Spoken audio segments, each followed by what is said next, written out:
Hey, so remember that video about the real-life Captain Morgan? How a pirate blew up one of the largest trading hubs in the Americas and the king responded by making him a governor? You may recall I mentioned he was later fired, and by then, Morgan was around 50, so rather than return to the sea and embark on more raids to force nuns to do his dirty work at the point of a gun, he embraced the life of an English gentleman and raided the hills of Jamaica to capture the descendants of escaped slaves and force them to do his dirty work at the point of a gun. Well, I looked into those people living in the hills of Jamaica, and what I found was one of the first independence movements in the New World, a mostly successful revolt by a whole society of people that freed themselves from slavery, that had built up over the course of a century and was led by a fearsome commander called Nanny.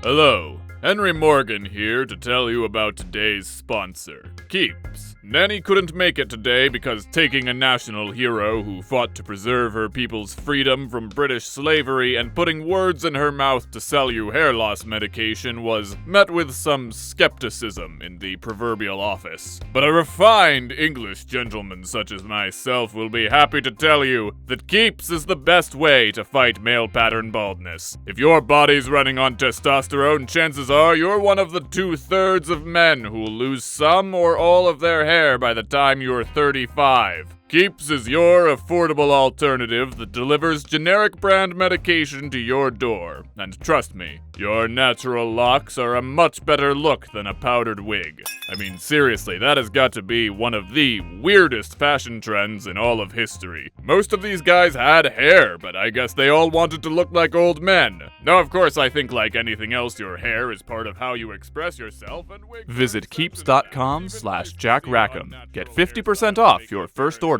today.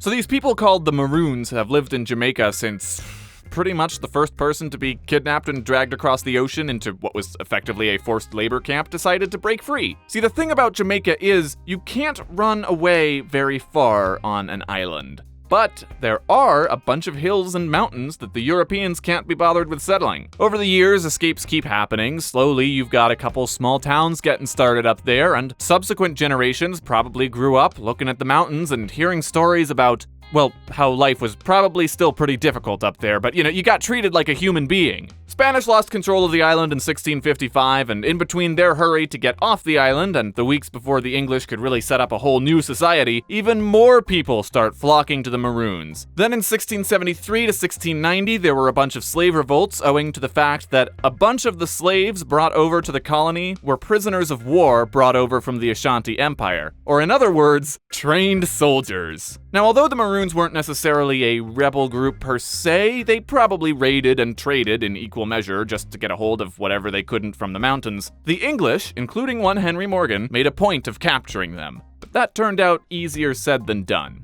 Picture it, you're a 50-year-old ex-pirate spending all day hiking through the mountains with a bunch of redcoats. Half the time you never even see the people you're looking for because one of them spotted you from across the ridge and blew the horn to tell everyone in a 10-mile radius exactly where you are in a code you don't understand. If you do manage to sneak up on their camp, now you've got to get your men to scale a waterfall single file while trying not to get crushed by a boulder or stabbed to death. And then if you finally get up there, everyone in town has already boogied out the back door to one of their dozen other bases. And if you don't keep this place occupied, then you'll end up chasing them right back here. But that means you've got to keep a supply train going all the way up the mountain over the stupid waterfall. I mean, it's a disaster. And for the Maroons, this is brilliant. You don't run an autonomous community in direct conflict with one of the largest empires in the world on a small island for over 100 years without a few tricks up your sleeve. So the British bring in a new governor in 1728 named Major General Robert Hunter. He used to be the governor of New York, actually, and his method of conflict resolution there had been to write a play about thinly veiled allegories for his political opponents and how they were all a bunch of basement-dwelling losers who tried to kidnap the charming and heroic governor by cross-dressing and seducing him, but they all failed because they're a bunch of ninnies. As for his military knowledge, though he's plucky and adventure-y, it had only been brought down to the beginning of the century. Nonetheless, he has set it upon himself to bring war to Jamaica. And in the left corner, facing up against one of the largest empires in world history, a master tactician, an accomplished expert in psychological warfare, a guerrilla freedom fighter, a middle-aged woman, it's Nanny!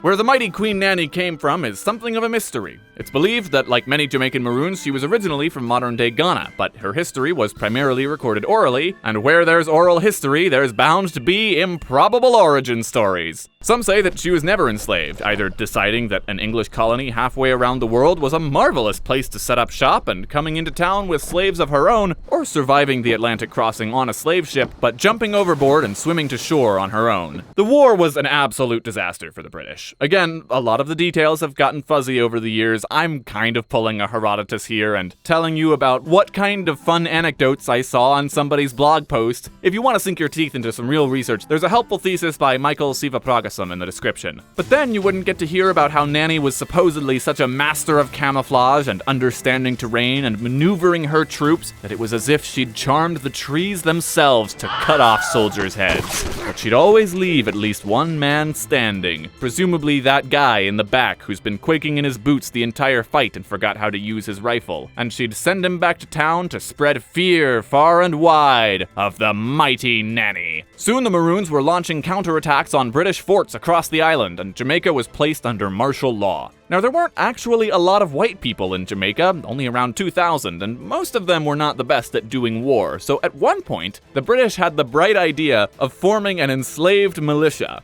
You can imagine their surprise when some of those brigades found themselves face to face with freedom fighters and decided they would rather be on the other side of this war. Eventually, Jamaica got a new governor, and then another new governor, and this new governor realized this was a war he couldn't afford to win. The British actually had seized the Maroons' headquarters, called Nanny Town by the way, but it was so expensive to keep it occupied they literally had to give it back without a fight. But he did have the clever idea to offer peace separately to half of the Maroons, who were actually a totally separate group of people and under the command of someone else entirely, and then offer worse terms to Nanny. But still, the Maroons kind of did it. They pretty much got officially recognized independence from the British. Kind of. What drew me to this topic was the idea that there was this tiny community of a few hundred people landlocked inside of Jamaica who were secretly the first in the Americas to declare independence half a century before the United States. And, well, winning the war was certainly a big deal. They got autonomy, and to the best of my knowledge, both major Maroon groups still celebrate the anniversary to the end of this war. And the British basically left them alone and would even side in favor of the Maroons when a plantation owner started encroaching on their territory. And the guy that freed all the slaves in Haiti pointed to the Maroons as inspiration, but there was a cost. The British effectively decided that if they couldn't win a military victory, they would just go for a diplomatic victory. They said, yeah, you guys are totally free and independent, but just to make sure everything's on the up and up, we're gonna give you a supervisor. Just pretend he's not even there. And as Nanny's generation passed on, the already loosely united Maroons split apart into independent towns. The superintendent said, "Come, let us pay you to build roads leading up to your towns, which will definitely not be used to wage war against you later." Then the superintendents became community organizers, and then they started appointing Maroon deputies, and it just kind of became this weird system where the Maroons were kind of independent, but kind of under the thumb of the British. Like, part of the deal was that the Maroons were going to be their own people now. If any more escaped slaves come running up the mountain looking for freedom, they had to re-kidnap them and drag them back into town. And that they did.